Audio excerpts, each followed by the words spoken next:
just landed in the country. Quiet. You're fine. I'm talking about a boy. And,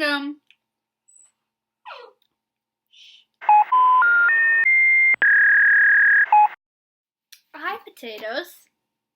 What's happening? I'm here on my dad's birthday. Happy birthday, Dad.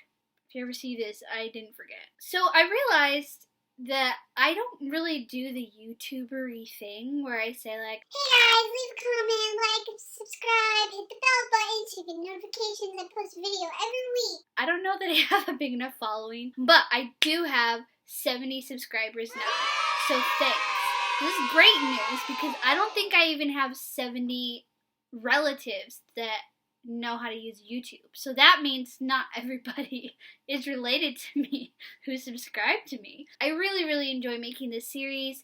I have come through a hard season recently, and I have had a hard time wanting to create things. Writing books, playing the piano, painting, things that I usually do to express myself. And this is the first thing I've really been able to sink my teeth into and really enjoy. So to be able to share it with people and have people like it and relate to it makes me feel so happy on the inside. I'm so thankful that this is a thing now, and I'm really excited to continue sharing. Don't be scared, I ain't going nowhere. I'll be here by your side. No more fears, no more crying. But if you walk away, I know I'll pay, 'cause there is nobody else. It's gotta be. Here we go. Okay, we are on journal number 7. Here she is. This is probably one of my favorite journals aesthetically. I think this is really pretty. There are very few journals that I have that I think are as pretty as this one. Let's rate this baby. This journal, I'm gonna give this an 8. Because this journal is the journal I was writing in when we moved to Morocco, which was a very big, important time in my life. I love how this looks.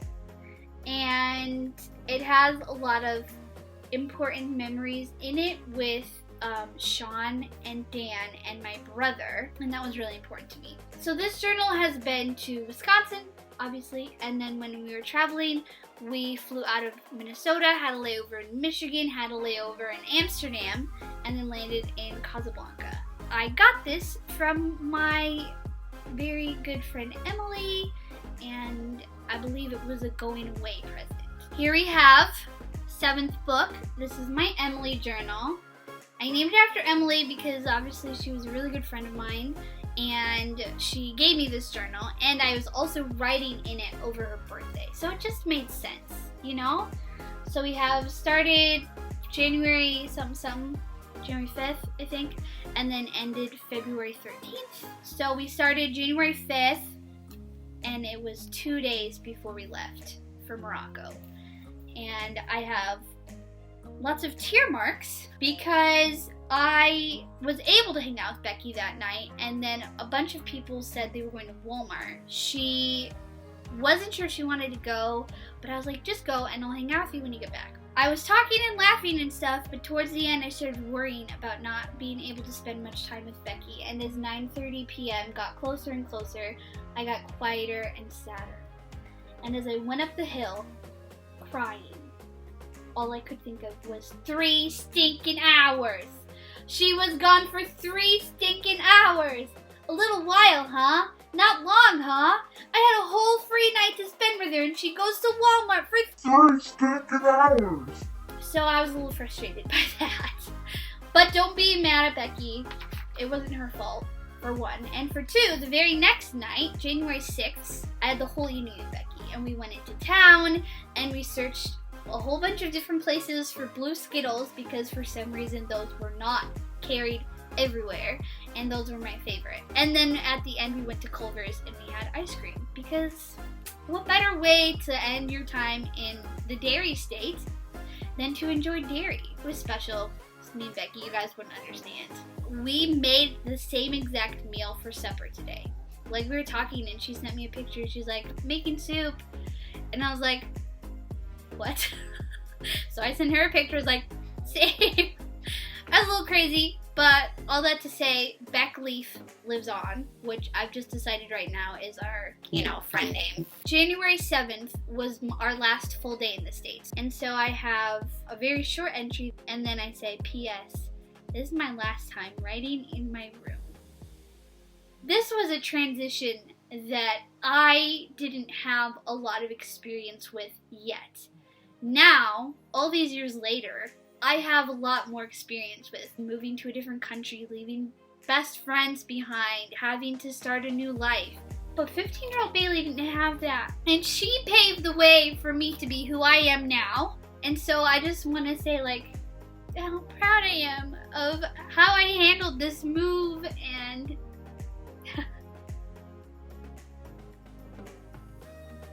how I made it so much easier for myself in the future to know, yeah, moving is hard, but I'm gonna be able to make it. It's gonna be okay. The things that you worry about beforehand don't always matter once you get there, and the people you leave behind don't always disappear. Sometimes they stick around. Sometimes you find yourself 15 years later, and you're making the same thing for supper, and you're still friends. January 8th, and I say, hey, well, it's done. Over with.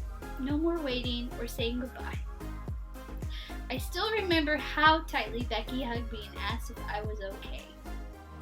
And then we get to January 10th, and I say, I am in my new room in Morocco. And I say, yes, I know, I'm really sorry. I meant to write yesterday. All I really did was cry and sleep. Or be goofy so I wouldn't cry or sleep. Then I talked about my new bedroom, which I actually really loved that bedroom. It was crazy reading about our travels because I don't remember hardly anything from that. A lot of it is repressed. And a lot of it is just we traveled so many times since then. This is just a blur. I said that I watched Seabiscuit. I do remember trying to watch Seabiscuit on the airplane, and I couldn't make it through. I just cried. Even now to this day, I have never watched Seabiscuit ever again.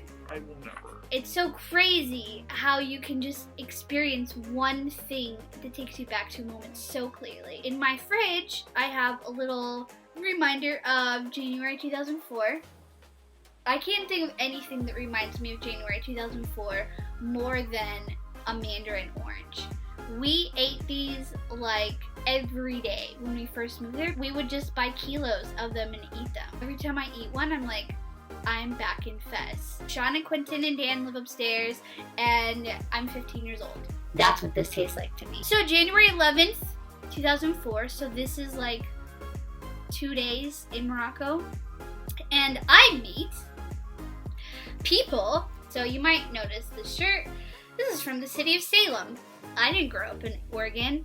Wanna know who grew up in Oregon? My best friend, Faith. And guess who I met? January 11th, 2004. Faith. And this is her shirt that she ended up giving to me. This is from 2000. Still going strong, 2019, baby. Let's get it all day. So I met her January 11th, and let's see what I said about her. Hey, I had a pretty good day. I was able to walk with Sean to church this morning. The youth group is really nice. There are 4 boys, not including Quentin. And then I said there's Faith from Oregon and Annalie from South Africa. Those were the only 2 girls. And I said they were nice. Faith's family was the family that kind of welcomed us to Morocco. So they had us over for lunch a couple times, and they picked us up at the airport. That morning when we went to go to church for the first time, Faith and her dad and her brothers came to walk us there. And I remember very clearly going down the stairs, seeing all these people I didn't know waiting there, walking straight past and standing next to Sean and just walking all the way to church with Sean, because I was like, I don't have time for this. I miss Becky. I don't need any new friends. This is fine. But here I am. Half my life later, and I still wear her jersey. So that's how I met Faith. And also that day, I met a boy. I liked him a lot for a lot of years. And I don't really know how to talk about him because if anybody knows any of these people, they're gonna figure out who he is like so quick. And I never told him how I felt. I'm not saying he didn't know how I felt. He possibly did. I can be very, very obvious and bad at hiding how I feel. So this is really weird for me. I never thought I would talk about him on the internet. So I'm just gonna give him a nickname. If you don't know him, then you don't know him. And if you do know him, then you do know him. And it's fine. We'll call him Caleb. So we didn't know where youth group was that day because we just moved to the city. And this boy, he came. My sister and my brother and I, we get on the bus. We're headed towards his house where youth group was. I remember staring at the ground, and then he says something to me like, "How are you?" Or, "How are you feeling?" Because we're a little shell-shocked. And so I look up, and I remember going from his feet all the way up to his face and being like, oh my gosh, he is really cute. And like I had seen him earlier that day at church. It's not like it's the first time I'd ever seen him in my life. But was the first time my brain like registered, this boy's very attractive. And yeah, that started like 6 years of liking him. Felt really awkward. This is about my new friends in Morocco. We ate at Faith's family's house, and I was talking about Faith's brothers, and I was talking about another boy named Andrew. And when you're 15 years old and you meet new boys, you're like, do they like me? So I had a lot of like thoughts and assumptions, and I was talking about like how I saw her brothers looking at me, and then like Andrew came over because he lived close and he was really good friends with them, and he was like asking me how I was, and in my brain like that just meant like any boy who pays me attention like likes me probably. And then I did write about Faith. I said I talked to Faith, and like I figured, she likes Andrew. She also likes Caleb. And then I told her I didn't blame her for liking Caleb. Here on January 16th, I wrote that Quentin went and played cards with the boys, and he told me that none of them like me. And then I said, I'm glad, now I can just be friends. I wished I could just be friends. There's a lot of emotions that happened over my time when I lived there, and that's okay. We'll hear all about them. When we moved to Morocco, we didn't have smartphones or texting or Skype or Facebook. The only way I could keep in touch with Becky was through email. And now, like, you go places and like you can be connected over Twitter, you can be connected over Facebook, you can text people. I needed to go down to the internet cafe that was downstairs, and I had to pay my money and check my email and see if Becky emailed me. And then I had to write her back, which I would. And I would write back very long emails. Becky, please confirm. Guys who own the internet cafe were really, really happy I moved there. So emails were like super duper important to me. Here is from January 31st. And so I hear from Becky, and she said she was really busy. Then at the end, after writing, I said, I miss you. Then I asked, do you? I know she did, and I know she does, but she doesn't write it. When I read the end, it said this: I really miss you. I'm glad to hear things are going so good. Exclamation point, exclamation point, exclamation point. I miss you, Becky. When I read that, I started crying. I tried to not let my tears spill over, but but they were so big they did anyway. And then I heard from Tara, if you remember from my Tara journal. She's the one that I went to Mexico with and was like really good friends with my family. She wrote me and said, I was and still am crying because I just thought about that you guys aren't going to be back in Wisconsin. And I just started crying again. And then he came down to our apartment later, and he was holding Malik, and he goes into the living room and asks me, did you get an interesting email? And I say, I got one from Becky. And he says, what did it say? And I stand there before I say simply, I asked her if she missed me, and she said that she did. I look up at Sean, and he smiles at me, and he puts his arm around my shoulder and says, of course she does. I'm gonna miss you when I leave. I had trouble not crying. And he left, and I go into my room and cry and cry. Oh, man. That's just how it is, though. It's just how it is. The people that you connect with, and then you have to move on from in different ways, like, especially when you don't live in the same place. It's hard. It's hard, man. I wrote about the first time Becky didn't write me back after I moved there. It was January 22nd. Nope, just kidding. It was January 23rd, which is my sister's half birthday. Happy half birthday to my sister. And I remember I was like, okay with it, bound to happen. I've been here for a couple weeks now, and she's busy or whatever. And so I'm hanging out in the apartment upstairs with Quentin and Dan and Sean and the other people. And Sean says, did you check your email? And I said, yeah. And he said, what did she say? Because he just assumed that Becky would have written me. And I paused before I say, she didn't write me. He explodes. What? She didn't write you? Because it was like, Becky didn't write Bailey. It was a scandal. Here, I write a little bit about how I'm feeling. January 24th, 2004. It was warm. And I'm on a walk with my family to see more of the city. We're walking, and I just want to be by myself. I'm just so tired emotionally. I want to just sit down and think about nothing. My brain is usually going 111 miles per hour thinking of Becky, remembering stuff, talking to Sean in my head. I enjoyed the walk. I liked looking around, but I wanted to go home. And then I was saying later, I laughed because Demetrius almost walked head first into a tree on the way home. January 25th, here's some more information about how I'm feeling about Caleb. Caleb is so cute. I thought I got over him, but I do like him. He's so friendly. If I knew for sure that he didn't like me, I wouldn't feel this way.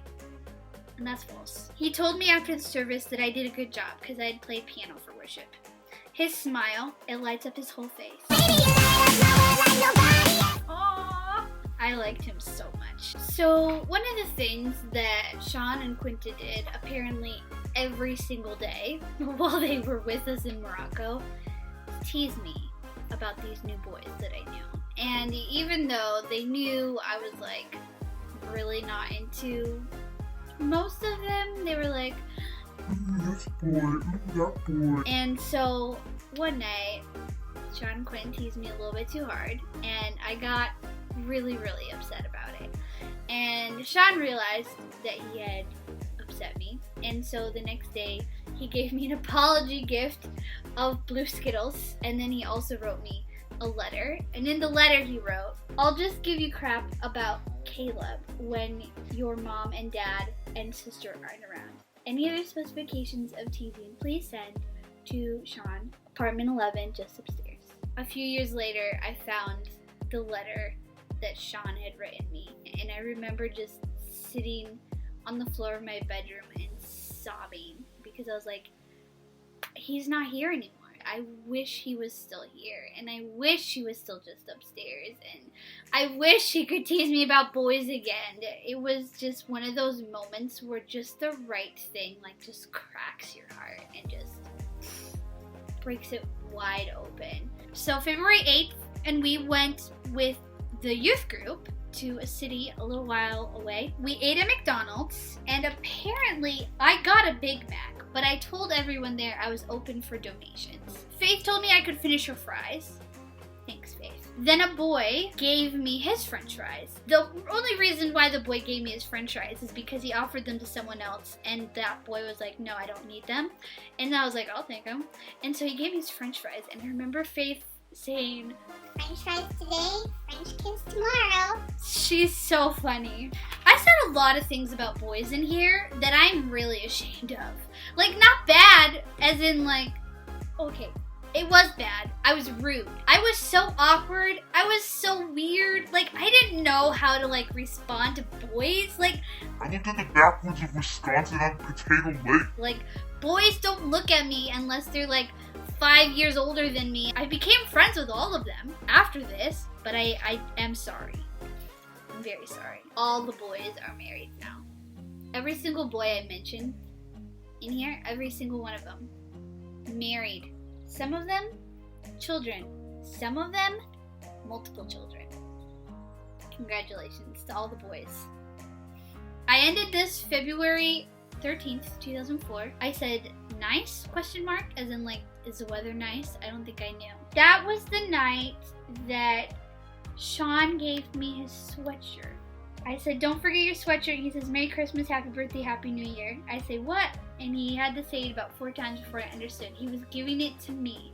I was totally surprised. And I kept that sweatshirt for years until we had to leave Morocco and I did not have enough room to bring it back with me. On the last page, I wrote a little note to Becky. Said, I love you. I wish I could have Becky hug right now. And then I said, I'm done. Bayleaf and Squirt. So my split personalities finally came together. I'm just kidding. And I said I finished February 13th, 2004 at 11:17 p.m. in my bedroom on my bed in Fez, apartment 8.